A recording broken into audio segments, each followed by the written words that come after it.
आदाब दोस्तों गुजरात विधानसभा चुनाव से पहले बीजेपी में भारी बगावत हो गई है।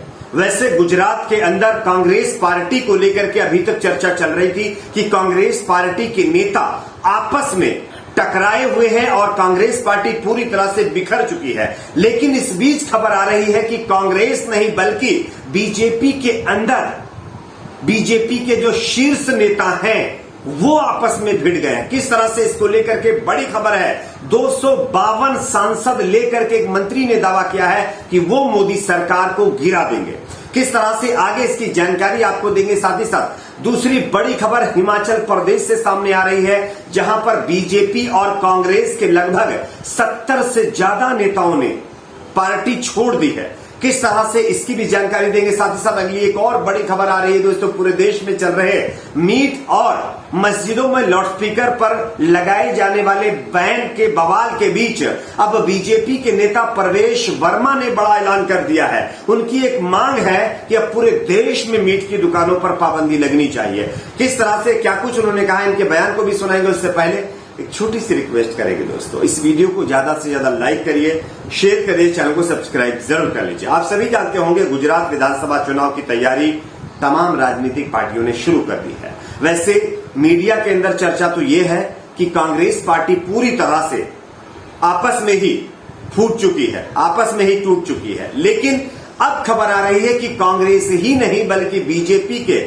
शीर्ष नेतृत्व वाले नेता भी आपस में भिड़ गए हैं। ये मैं नहीं कह रहा हूं, ये मेरे अपने बोल नहीं है, आपको हम खबर दिखा रहे हैं। लोक मत की खबर है, इन्होंने हेडिंग छापी है। सूत्रों के हवाले से दावा, कांग्रेस ही नहीं भाजपा में भी शीर्ष नेतृत्व को लेकर के उभर रही नाराजगी। जानकारी के मुताबिक मैं इस खबर को आपको पढ़ के बताता हूं दरअसल है क्या पूरा मामला। एक मंत्री ने दावा किया है कि वे मोदी सरकार को गिराने की ताकत रखते हैं। मंत्री ने पीएम मोदी पर जांच एजेंसियों का दुरुपयोग यानी गलत इस्तेमाल करने का आरोप भी लगाया है। कांग्रेस में आंतरिक मतभेदों की खबरों के बीच भाजपा के शीर्ष नेतृत्व में इस तरह की टूट शायद किसी ने कल्पना भी नहीं की होगी। इन मतभेदों का खुलासा, जो बीजेपी में मतभेद चल रहे हैं, इन मतभेदों का खुलासा मोदी सरकार के एक वरिष्ठ कैबिनेट मंत्री ने लोकमत से लंबी अनौपचारिक तरीके से बातचीत में कर दिया। उन्होंने कहा है कि हम यहां यानी कि इस मीडिया चैनल ने कहा है कि हम उस मंत्री का नाम का उल्लेख नहीं कर रहे हैं। बकौल इस मंत्री के प्रधानमंत्री मोदी के साथ योजनाओं पर मंत्रिमंडल की बैठक में चर्चा के दौरान जब मोदी सरकार के ही इस मंत्री ने अपनी बात रखी तो मोदी जी ने उसे काटते हुए एक ऐसी बात कह दी कि इस मंत्री ने मोदी जी को ही धमकी दे डाली है। उन्होंने साफ कह दिया कि ताकत है तो मुझे मोदी जी अपने मंत्रिमंडल से निकाल दे। मैं आपको पूरी खबर दिखा रहा हूं, आप देखिए। ये खबर पेपर अखबार में छापी गई है, ये खबर इस जो है न्यूज पोर्टल में छापी गई है। मंत्री ने आगे दावा किया है कि मैं चाहूं तो 252 सांसद हैं वह अपने साथ ला करके, यानी कि बीजेपी के मंत्री कह रहे हैं कि अगर मैं चाहूं तो 252 सांसद अपने साथ ला करके ले जाकर के मोदी सरकार को मैं गिरा सकता हूं। इतनी ताकत मेरे पास है, इतनी ताकत मैं रखता हूं। क्योंकि वह विचारधारा से बंधे रहे हैं, नतीजा ऐसा कोई कदम नहीं उठा रहे हैं सिर्फ विचारधारा की वजह से। लेकिन अगर बहुत ज्यादा उनके ऊपर कुछ करने की कोशिश की जाएगी तो आप समझ सकते हैं नेता किसी के नहीं होते हैं। तो ये बड़ी खबर गुजरात विधानसभा चुनाव से पहले है बीजेपी खेमे से। एक और खबर की बात करते हैं दोस्तों, अगली बड़ी खबर आ रही है हिमाचल प्रदेश से। हिमाचल प्रदेश के अंदर कांग्रेस पार्टी और बीजेपी के बीच भारी भगदड़ मच गई है।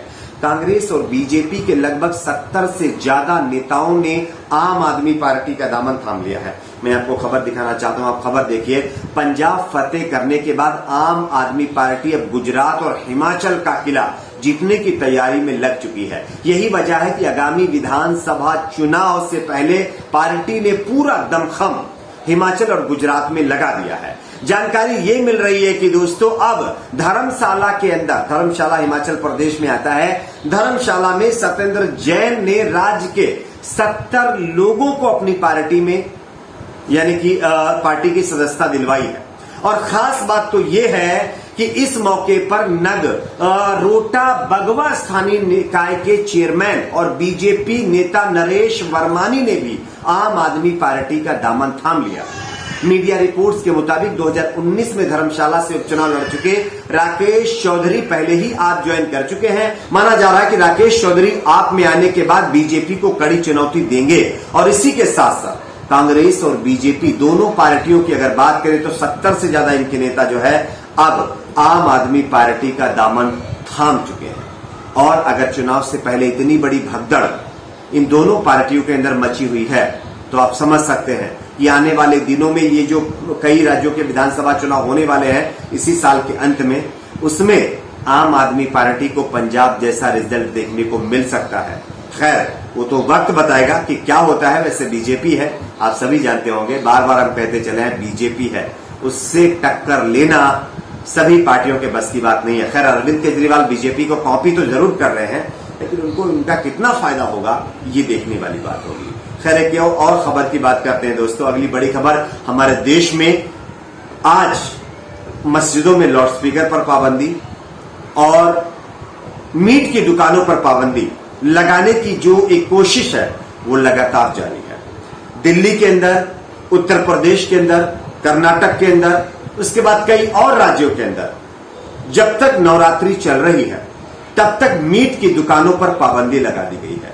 खैर इस फैसले से भी बीजेपी के नेताओं का पेट नहीं भरा है। अब बीजेपी के नेता और सांसद प्रवेश वर्मा ने एक बड़ा बयान दिया है। आप पहले इस खबर को देखिए। भाजपा सांसद प्रवेश वर्मा ने कहा है कि इन दिनों नवरात्र चल रहे हैं, लिहाजा पूरे देश में नवरात्रि के दौरान मांस की दुकानें बंद होनी चाहिए। अब ये प्रवेश वर्मा जो बीजेपी के सांसद, उनका कहना। प्रवेश वर्मा से सवाल यह है कि अगर आप नवरात्रि की बात करते हैं तो मुसलमानों के रमजान भी हैं। जब आपको अपने फेस्टिवल, अपने पर्व की इतनी याद आती है तो क्या रमजान का ख्याल आप में नहीं आता है?